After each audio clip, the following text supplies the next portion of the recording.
Cientistas comprometidos. E agora, vamos ver com o nosso repórter Rodrigo na comunidade.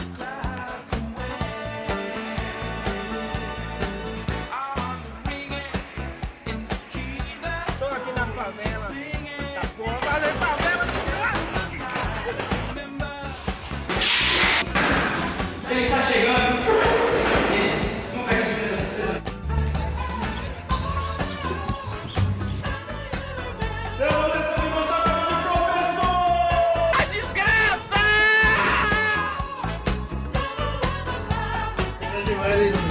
Então, na minha opinião, o átomo, ele é incrivelmente incrível.